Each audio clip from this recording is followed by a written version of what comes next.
Pro Group Management, workers' comp that works for you.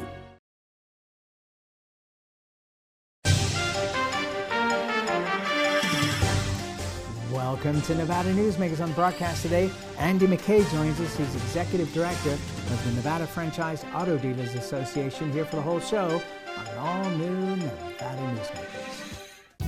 Pro Group Management offers workers' comp services to a growing number of industries. As businesses grow and change with the times, the need for a solid workers' comp program must be flexible and up to date. The evolving nature of regulations can make staying ahead of complex tasks challenging. But Pro Group Management simplifies the work so your industry can move forward and succeed. Pro Group Management, workers' comp that works for you. Story County is leading Nevada. Home of the Tahoe Reno Industrial Center, Google, Tesla, Panasonic, and other world-leading companies. Story County provides thousands of tech, advanced manufacturing, and logistics careers for Nevadans. We're diversifying and driving Nevada's economy and generating millions in tax revenue and billions in economic activity across northern Nevada. Story County is leading Nevada's future. As you know, Reno is booming. Toll's development company is helping it grow with insightful design and development, building community with every project, adding beauty, adding excitement, emphasizing our shared humanity. Reno is becoming bigger. Toll's development is helping it become better, more livable, more enjoyable. To learn more, go to tollsdevelopment.com. tollsdevelopment.com. I've been a doctor for over 30 years, and I'm committed to getting my patients life-saving care. So when I hear Sam Brown say one thing and his record says another, I have to speak out. Sam Brown supports allowing states to ban abortion, even in cases of rape, even to protect the life of the mother. We need senators focused on improving healthcare, not someone like Sam Brown who wants to make decisions for my patients. Win Senate is responsible for the content of this ad. This is Nevada Newsmakers with host Sam Shad on No Holds Barred Political Forum. Now, from the Nevada Newsmakers broadcast headquarters, here is Sam Shad. And back on Nevada Newsmakers, we're always pleased to welcome back to the program Andrew MacKay. He is the Executive Director of the Nevada Franchised Auto Dealers Association. Pleasure to have you back, sir. Hey, Sam. Thanks for having me. You are very welcome. Did the electric cars moment come and not go, but get severely slowed down? The short answer is yes. We have seen, although in Nevada, we still are seeing growth with respect to market share. I believe in Nevada, Q2 versus Q1 of this year, we saw an increase, I believe it was 13.2% to 13.6% in terms of total fleet that was purchased that's electric, so you are seeing a growth. However, it's slowed off significantly, and just nationally, I think what it is, Sam, is the early adopters have adopted, and where we were seeing just rapid fire growth, where we couldn't keep these things on the lots, the light is switched, and they're stacking up. It seems to me, as somebody who was not inadvertently, I knew what I was doing. I became an early adopter. I bought the power supply for the house, so that way, driving around town, no issues with the range. But I'm taking a trip up to Lake Tahoe in a week or so, and I'm already scoping out where the charging stations are because they're not connected to my hotel. And I'm not going to drive to Winnemucca in the electric car. I'm going to take the Pathfinder if we go, because right. I'm just not confident that the electricity is going to be there in a timely fashion as well. Well, your sentiments, that's the common thing. And what we have seen, and again, Nevada, from an EV adoption standpoint, and frankly from an infrastructure standpoint, I got to give credit to NV Energy, DOT for building out the electric highway.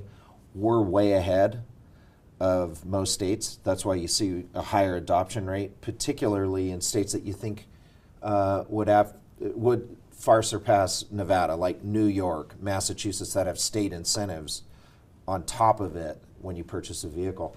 But that's a recurring theme, and the fact of the matter is you hear range anxiety, and range anxiety. People think, oh, that's the distance that the battery is going to supply to that vehicle and how far you can go.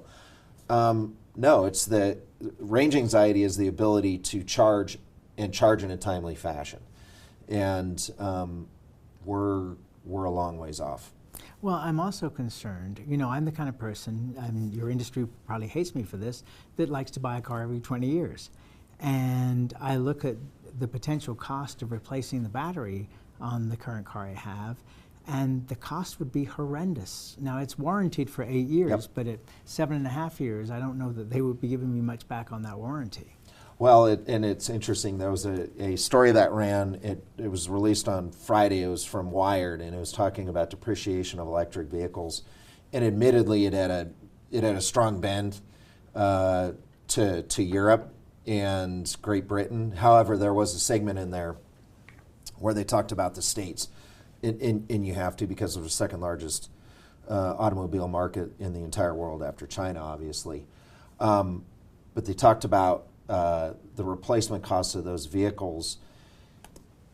Yes, they're warranted, but what is causing concern amongst the buying public and really savvy buyers is you're seeing depreciation levels in some of these vehicles that are hitting about 50% a year.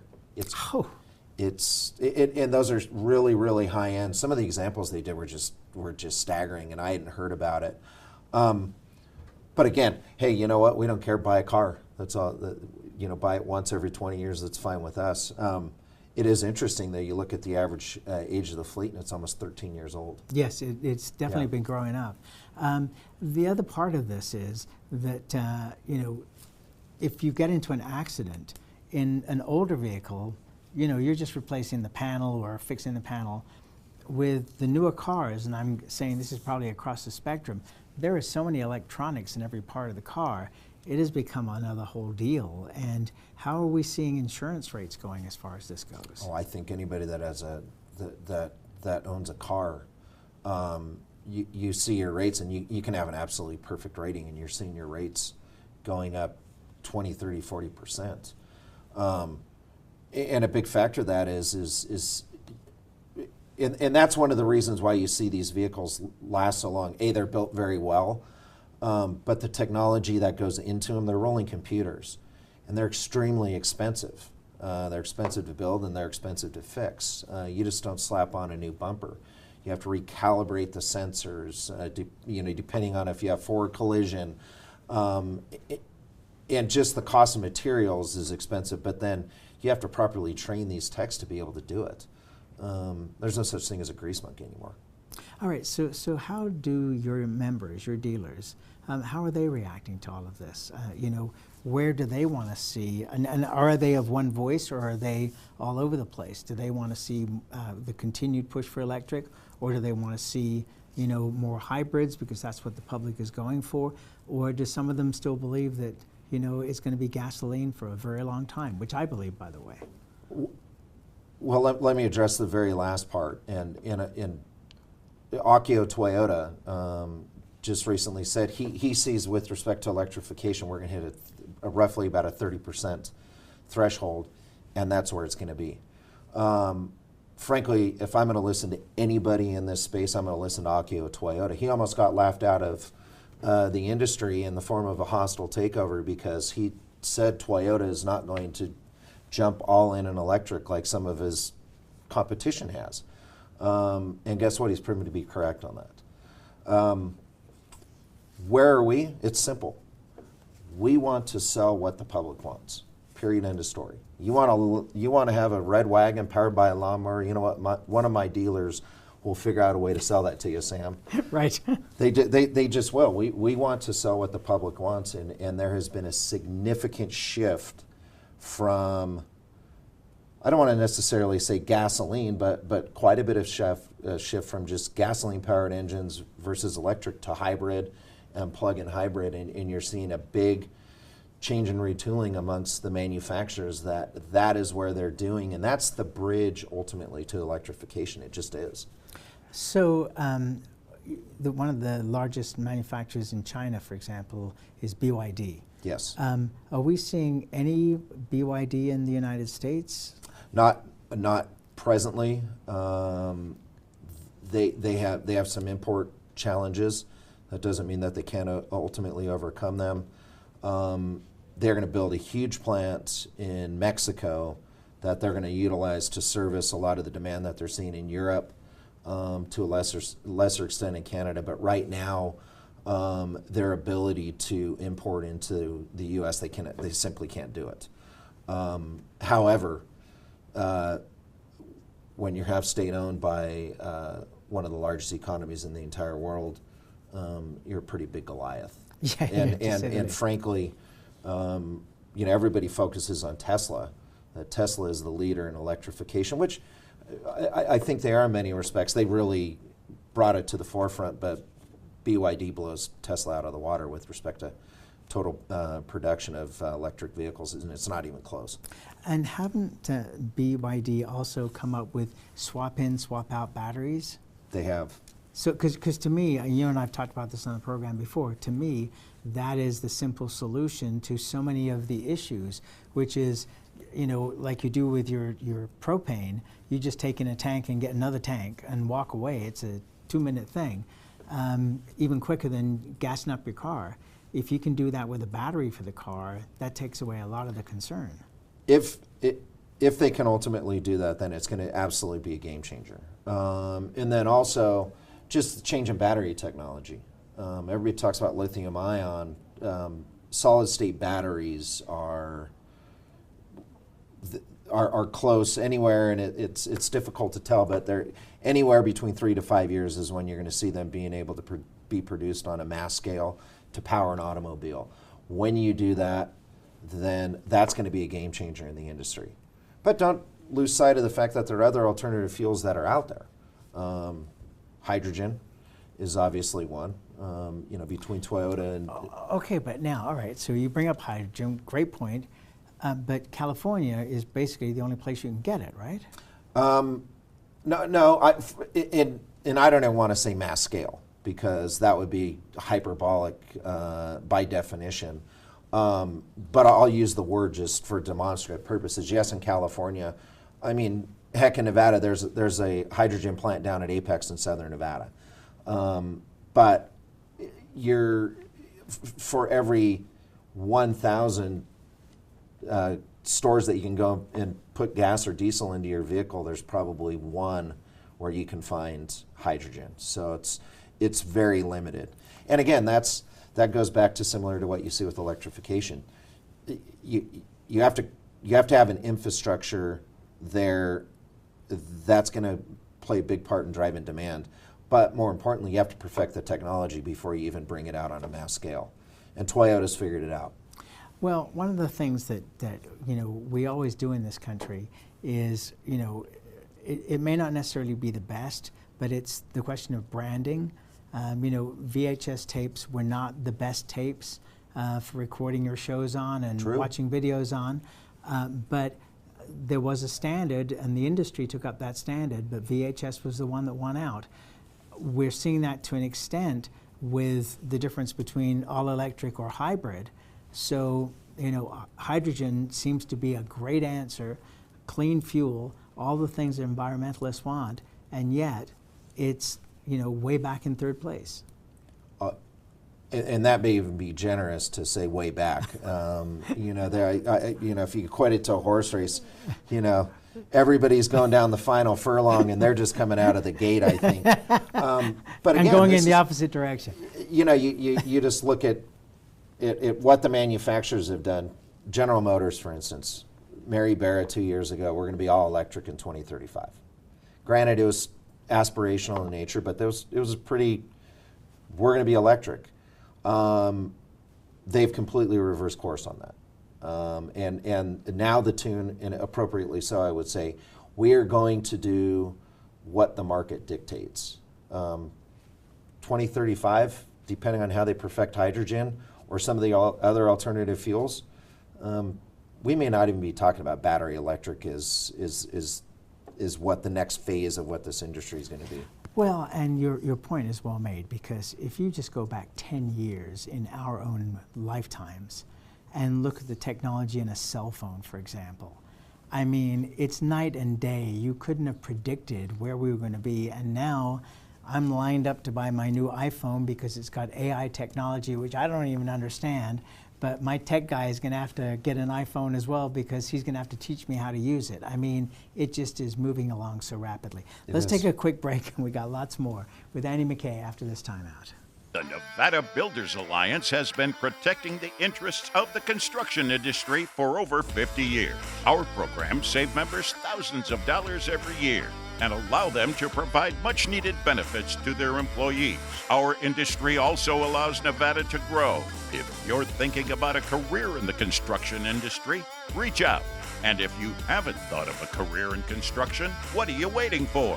We are the Nevada Builders Alliance.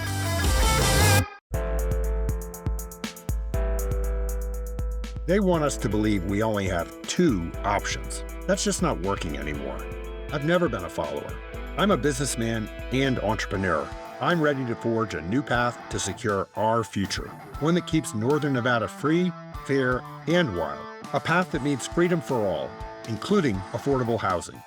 I'm Greg Kidd, and I approve this message because I'm not from either political party. I'm for Nevada. Like a traditional handmade basket, retail is woven into the fabric of life in Nevada. From big box to mom and pop, retail supports our communities in countless ways. Jobs for the disabled, team uniforms for kids, help for the elderly, and so much more. Retail employs over 1 in 10 workers. Retail supports Nevada, and we support retail. RANNV.org. What do you count on? You count on your power every day. At NV Energy, we've always powered what's important to you, but we're not looking at the past. We're focused on the future. While our standards are high, our rates will remain low, and our commitment to renewables isn't just meeting standards, but leading the way, because you can count on more than just your power. You can count on the company who brings it to you. That's our promise. You can count on it.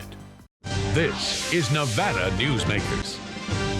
And back on Nevada Newsmakers, we continue our conversation with Andy MacKay. He's the Executive Director of the Nevada Franchised Auto Dealers Association.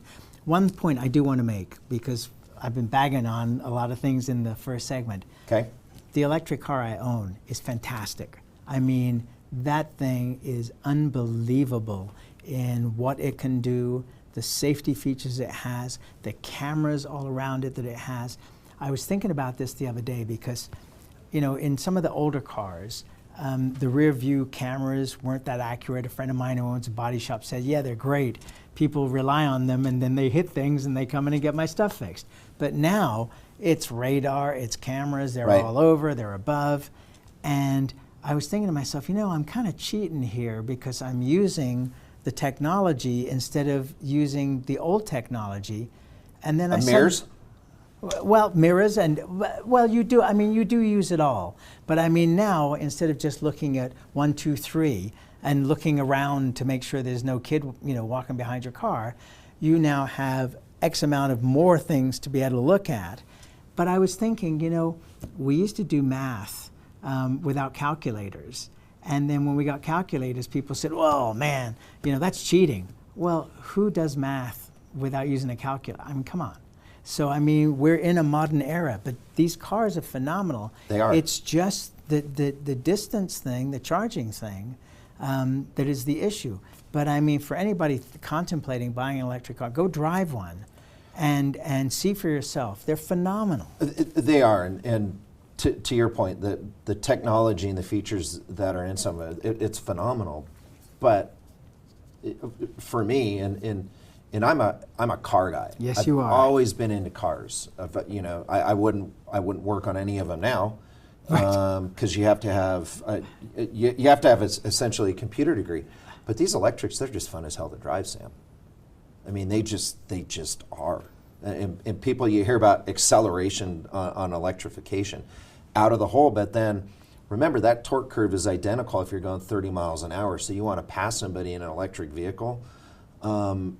It's like driving a rocket ship, even the slow ones. I don't think there's such a thing as a slow electric vehicle, to be totally honest. No, but the other part is, and this was taught to me actually on a gas car that was a sports car I was driving, which is the ability to get yourself out of trouble, where you can hit that accelerator pedal and be gone, and somebody who was driving in a crazy fashion, you're way away from them. So that's cool. I want to talk autonomous vehicles. Let's take a break and come back and talk about that after this timeout. Hit the open road on a brand new Harley or win a bundle of cash during the $250,000 Harley-Davidson giveaways at Carson Valley Inn. Thousands in weekly giveaways, plus multiple grand prize winners including cash and 7 brand new Harleys. Now at the Carson Valley Inn.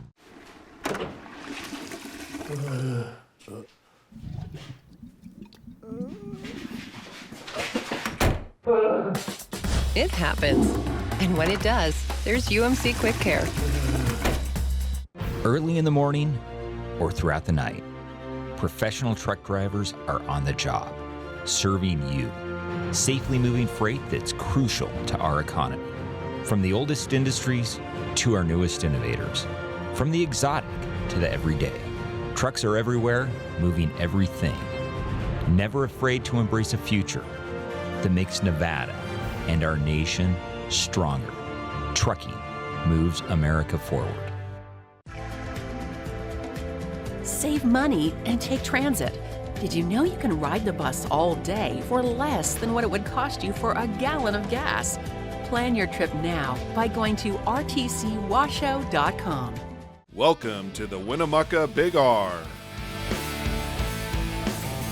Hi, I'm John Walker. Welcome to Big R Lovelock. Hi, I'm Rich Martin. Welcome to Fallon Big R. My name is Braden. Welcome to Big R Fernley. Hi, I'm Kelly. Welcome to Big R Sparks.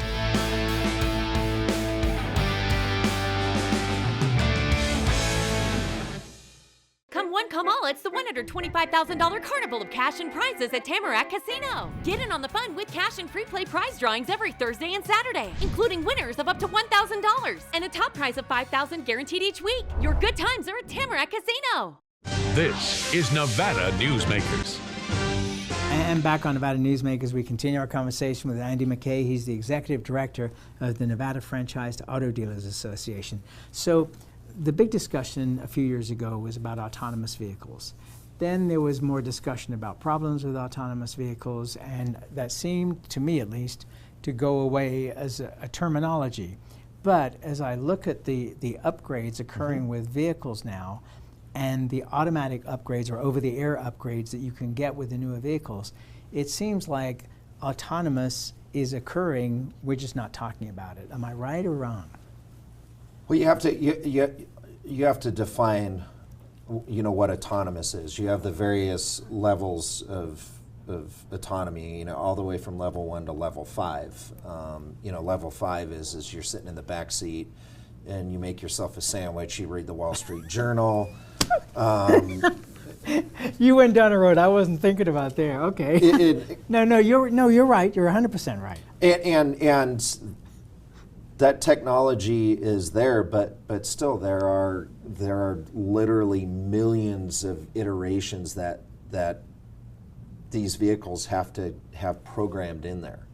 I think it was in the 2013 legislative session, and it was regarding autonomous vehicles, because people don't realize the state of Nevada is at the forefront of autonomy, and it was a product liability bill related to autonomy and who's liable, and that was a simple question that a legislator was asking a representative from one of the tech companies, and how will the vehicle know if I walk across the street with my daughter and we don't pay attention, and it has no choice but to hit me or my granddaughter? What does it do? And it just got this circuitous answer from the tech company. It should have simply said, that's something we're going to work on.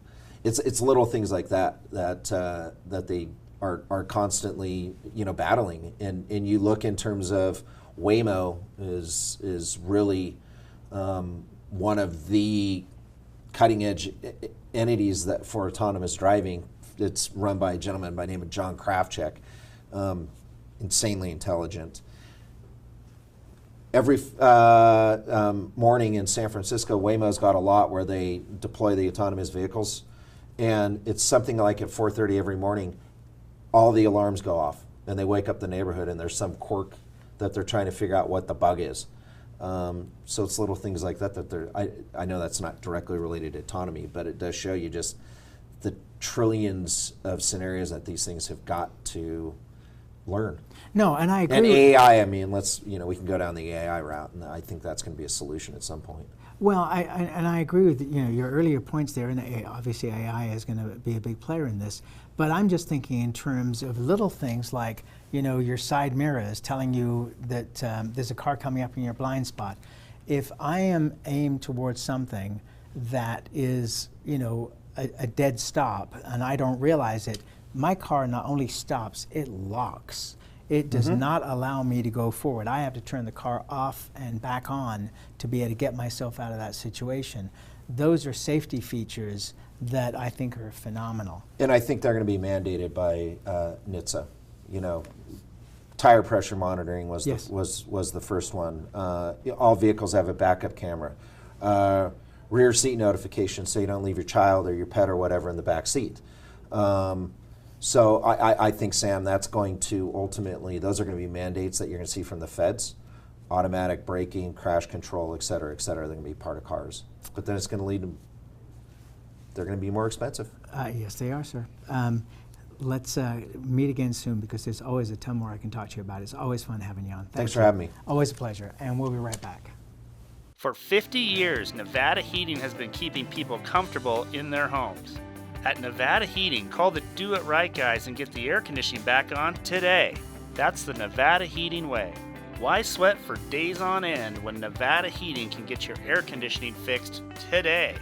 Call us today and we'll fix it today at 323-5585 or schedule us on our website at nevadaheating.com. Imagine a magical garden that feeds Carson City's hungry and homeless, teaches our high school students agriculture, creates hanging floral displays to beautify downtown, and yet charges nothing. It's not magic. It's the Greenhouse Project. It's real, it's growing, and it needs your help. Go online to carsоncitygreenhouse.org so together we can grow it forward. Here on 7 at 7, we're bringing you the local headlines in just 7 minutes. We've got you covered in the morning, evening, and for all breaking news, in between, and as it happens. Life is busy, and we don't waste your time. Join us for local news now streaming on our YouTube page. As always, you can watch Nevada Newsmakers 24 hours a day on various platforms, including television, radio, our website, audio and video podcasts, YouTube. You want to find the show, you can find it pretty darn easily. And we cover politics, business, health, and education. Thanks for watching. We'll see you in the next broadcast.